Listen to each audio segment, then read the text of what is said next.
So moving into short-term objectives. So we've got, for the sake of argument, our 4 long-term goals, right?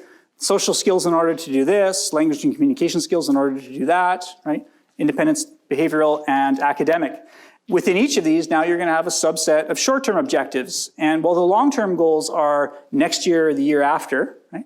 The short-term are short-term. We're going to get these done ASAP, not by the end of June, sooner than that. And again, I had to do a double take when I encountered this from the Ministry of Education, because my indoctrination in the school system was, yeah, these are annual things. They're not supposed to be. And it makes sense when I think about the work I do with my clients one-on-one. We don't have annual goals. We have things that we expect to move through rapidly and move on to the next thing. Nothing should be sticking around for a year. If we have a goal that we haven't achieved 10 months later, again, the student is always right. We have to have that professional humility to go, what are we doing wrong that after 10 months, we haven't achieved it? That's an instructional failure, right? That should be the attitude that we adopt. So short-term objectives, focused, concrete steps toward achieving the long-term goal. This is the breakdown, the steps towards the aggregate. A set number of short-term goals per term, per semester, for so many months, not annually, right? What the what? Specific, measurable, observable, realistic, and timely, those SMART objectives. So short-term objectives break the skill down into specific components. They break them down into measurable components because it's easier to measure small incremental change than broad changes. Clearly describe what the student is expected to learn. So this is a mistake that we often see in IEPs, is the short-term objective might be something that specifies what the SEA will do, right? The SEA will use the visual support. That's not a short-term objective. That's an environmental adaptation. That's actually a strategy. That's what an adult is going to do. Strategies are what we do. Short-term objectives are what the student will learn to do. So it should always be worded as a verb that our student will accomplish and not involve us in any way. That's the strategy end. Provide a clear basis for measuring student progress and mastery of objectives. Again, this comes directly from the Ministry of Education. See the citation at the bottom. These are what the student will do or learn, not what we'll do for him. I just made that point. For example, the short-term objective, we'll attend weekly group swimming. That's not a short-term objective, because I'm going to put him in my car and take him there. Right? I'm doing this to him. I'm taking him swimming. That's not a specific objective. If he learned to change independently and to swim, those are short-term objectives. That's what he's doing. But taking him swimming is not a short-term objective. Words to avoid: understand, awareness of, comprehension of, knowledge of, understanding of. Now, for example, if you wanted to address road safety, it wouldn't make sense to say the student will achieve an understanding of road safety. There's research that shows that it's not until typically developing kids are around 12 that they actually start to really get the road safety that you and I have. Even though if you talk to a 6-year-old and you say, what should you do at a stoplight? I should stop, wait for mom. What else should you do? I should look both ways. What should you not do? I should not walk into traffic. What if I throw a ball? Don't chase the ball, right? But then you take the kid out and get him excited and you throw the ball and he'll run out into traffic. Sorry, I'm moving out of my spot. It's kind of like don't hit kids at recess, right? It doesn't matter that you can pass the knowledge test. Your awareness is not the problem, it's what you're doing. So these are bad words. Make a list of these, don't do these in IEPs. Useless words. You all understand and comprehend and have knowledge of the dangers of speeding in your car. Does it stop you from exceeding the speed limit from time to time? Half of you sped on the way here, I imagine, right? No, your awareness is not the issue. My clients who hit their peers at recess understand it's wrong, but they still hit their peers. That story I told you. Understanding and comprehending are not good goals. Don't use those. We are not concerned with knowing, we're concerned with doing. I actually, as part of my job as a university professor, have to make learning outcomes for university courses, and my dean of education has to review them, and she'll come down on me for these words. Well, why are you using this weak verb that your students will just do this? We want to know what they're going to do, right? And it applies equally at kindergarten. So I added this into your handout, Bloom's taxonomy of measurable verbs. And there's an increasing sophistication as you move from left to right. Early on, if we're having a social goal, the goal might be, under knowledge, to list all of the friends in class, right? To be able to name pictures of friends. Why is this an important skill? Because maybe it's a prerequisite for a more sophisticated social skill of going up to a friend and using their name to invite them to play. First of all, you have to be able to point to them and label them, right? So there might be a good rationale for why you make this a goal. But as you move up towards critical thinking, they need to apply that name. The application is now where we're doing things. And as we move into higher level language, high school for sure, you shouldn't just be able to, list the provinces of Canada, but you should be able to compare and contrast the provinces of Canada and their economies and their, climates and things like that. This is where you get into critical thinking. And so this is a particularly helpful rubric, I think, or resource for all of us across the academic career. I use this on a regular basis, no matter whether I'm in a kindergarten IEP or a high school IEP, to just look at what would be a good measurable verb for what the goal is. Okay? Mastery level. There seems to be a convention for 80% mastery criterion. I mentioned this earlier. I'm a member of a number of professional listservs that have just questions that come up from time to time. And over the past year, a bunch of professors were talking about, where does this 80% come from? Can anyone show me the research, scientific evidence for 80%? And all of these hundreds of professors across the planet couldn't identify an empirical source for why we have 80%. Someone weighed in and said, well, 80% is statistically more probable than chance. Maybe that's good enough. So we have to sometimes reflect on, why do we have 80% as our goal? Richard will pee in the toilet 80% of the time. Whoops, right now it's 20%. Right? No, I'm not a functioning adult if I only have 80% peeing in the toilet, right? Richard will respond to teacher requests 80% of the time. Well, most teachers I talk to are like, no, if I ask you something, I expect you to respond every time, right? You don't get the leisure of 20% of the time going, Well, as long as it's 80%, that's okay. No, 80% doesn't always make sense. Richard will independently complete grade 10 calculus lessons with 80%. Is that reasonable? Yeah, thank you, because I struggle to meet 80% in calculus. But that's more of the normative curve, right? Your grade distribution. That's okay here, but not for more meaningful things. Rule of thumb, most things we learn to do, we do 100%. And if we can't do them 100%, we're not competent. That's a problem. So in most cases, your IEP objectives should be 100%, because anything less is lowering the bar. Now, there are exceptions, okay? Richard will independently start his car 80% of the time. There's a 20% chance that I won't be here tomorrow. Richard responds to his wife requests 80% of the time. 20% of the time on the couch. Right? So, joking but making the point, for a lot of things, 80% isn't good enough. So just recognize that, where it applies.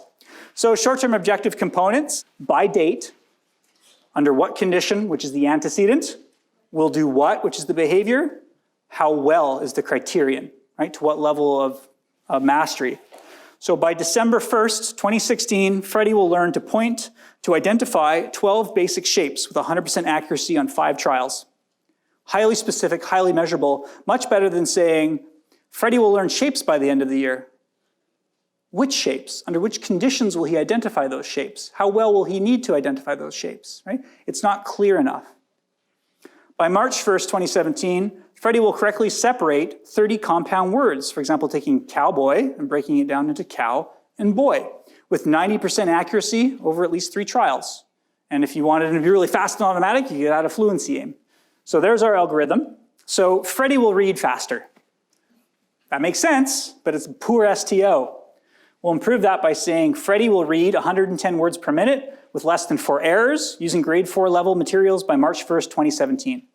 Right? This comes from the National Reading Panel recommendations for teaching literacy. You should have words per minute. The acceptable error rate per minute is no more than 4.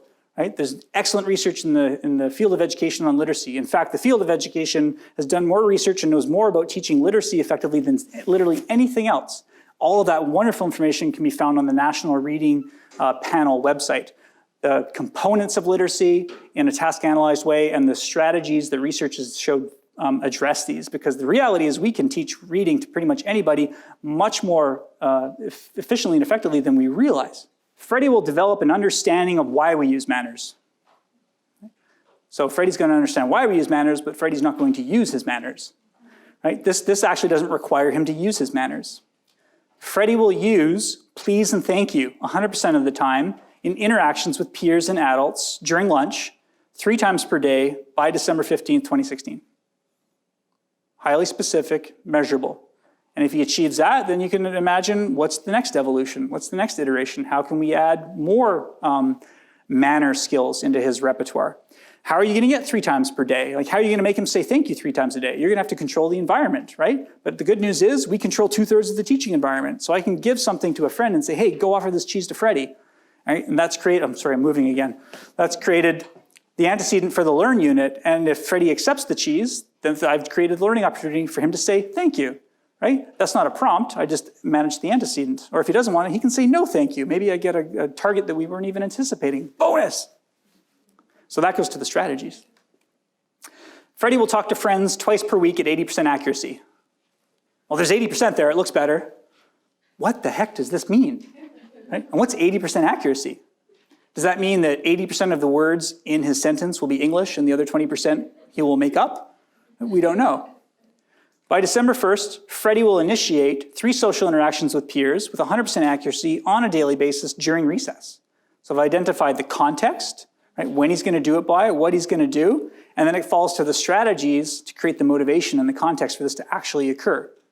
Right? And then sometimes we implement it and go, maybe 3 was too many. What if he initiates once and then they play together the entire recess period? Right? That could happen, and it can be a beautiful recess. Are you going to go and interrupt and say, stop playing with him, go ask someone else to play? Right? So we have to be flexible and reasonable. Freddy will increase his receptive language. Well, if he can point to one new thing, goal met.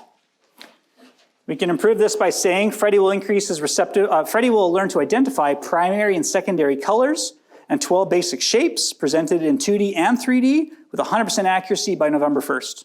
And you might break those down into, we're going to do this first, and then we're going to add the shapes or the colors, right? And you have a program to kind of task analyze that before November 1st. But that's much more specific on what you meant about receptive language. Those specific, isolated things is what we're referring to. Freddy will urinate in the toilet at school with 90% accuracy. The janitor is really upset about the other 10% of the time, right? Because he's mopping up pee. So how would we improve this? Freddy will, and this is where I didn't fill them in, right? Fill them in yourselves.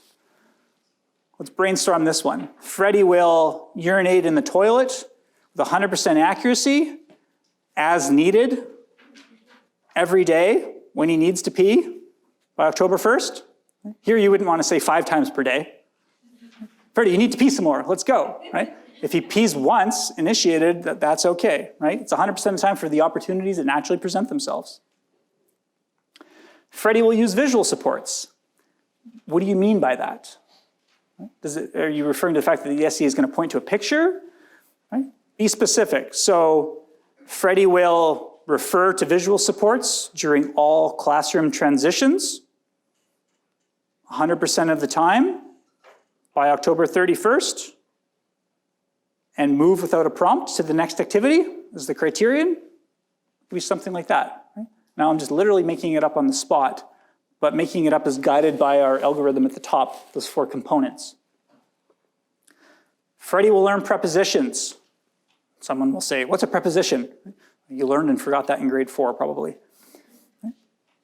Location words. Between, did you mean in, on, under? Do you mean between and around and through? Because those are also prepositions that kindergartens have by the end of kindergarten. So let's make a specific list of what prepositions that are developmentally appropriate. Right? I see our speech pathologists here. This is part of their training.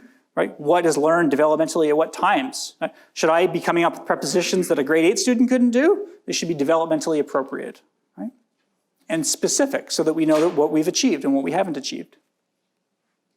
And under what condition will Freddy learn these prepositions? Because there's functionally independent ways of doing prepositions.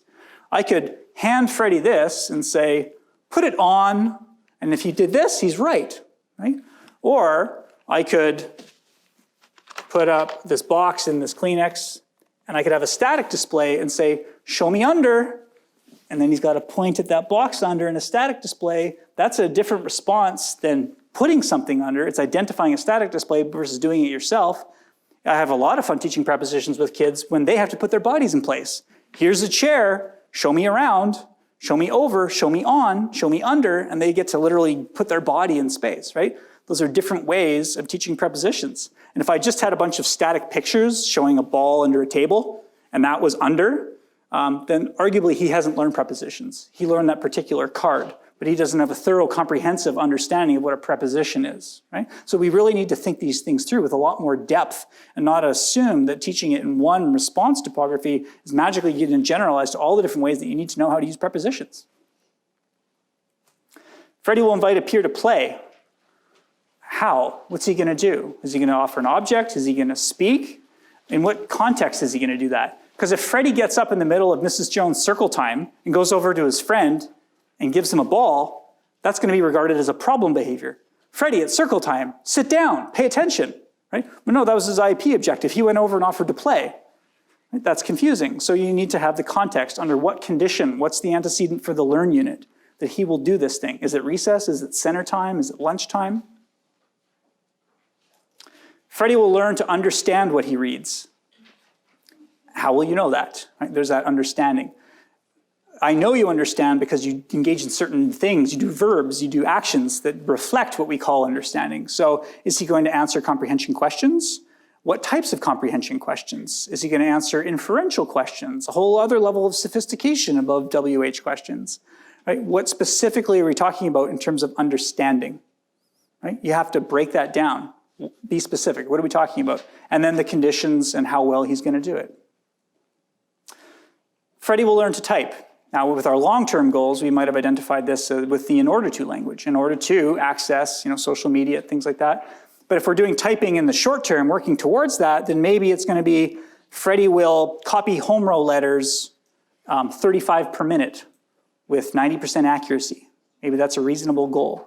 And maybe the next goal is he'll do home row and then the row below and then the row at the top. Or maybe you break it down by using a program like DanceMat or Keyber, these popular free typing programs. Anyone know Keyber? K-E-Y-B-R. Look up Keyber. It's a cool free online typing program from I think it's the BBC in the UK, DanceMat typing. DanceMat's my favorite because it's got crazy goats and animals with accents who are entertaining. But they task analyze the structure of typing and they build it sequentially. And so you might identify the goal is that he will achieve this level of DanceMat typing with a % accuracy or above, right? Freddy will learn to transition 70% of the time. Freddy should transition 100% of the time. But are we talking about activities within the classroom by staying at his desk and closing one book and taking out the other between subjects? Are we talking about leaving computer, which he loves, and going to gym that he hates? What are we talking about? So we need to be very specific on which transitions are we addressing. I'm going to show you some data after the break where we broke down some specific transitions for a student, and you'll get a better sense of that. Freddy will improve his math. If he can count to 10, and now he can count to 11, he's met this objective. It's probably not what you meant. So highly specific.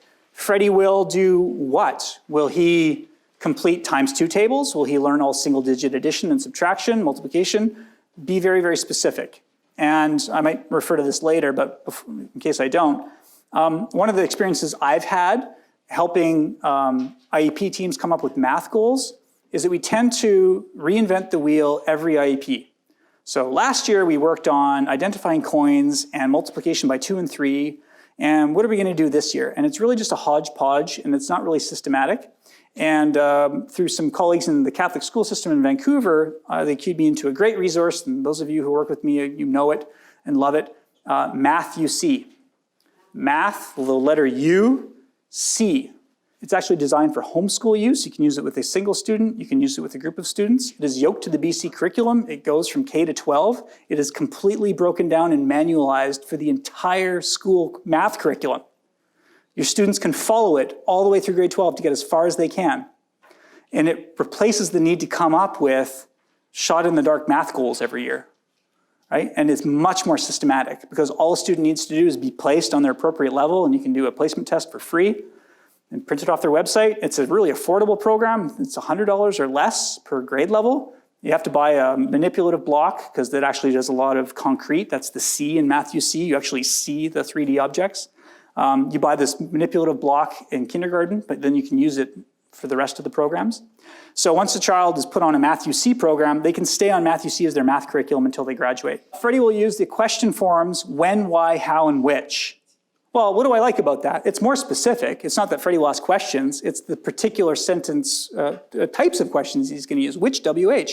It is lacking under which conditions and how well he's going to do this. Is he going to use these in conversations with people? Is this going to be to request information around academics? Right? This needs to be more specific. Freddy will learn to improve his focus. I agree. Freddy should learn to improve his focus. Sounds good.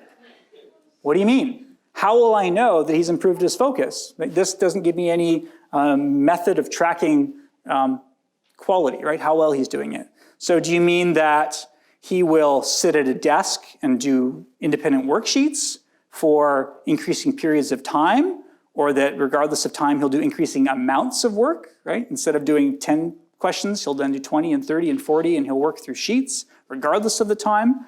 Right? We need to be specific. Are we focusing on his responding or time passing? Are we talking about him focusing when people are talking to him, that he needs to be looking? Is that the focus we're talking about? Right now, this goal doesn't tell me that. I don't know. So to be a good STO, it needs to have what he's going to do under what circumstance and how well. This isn't there yet.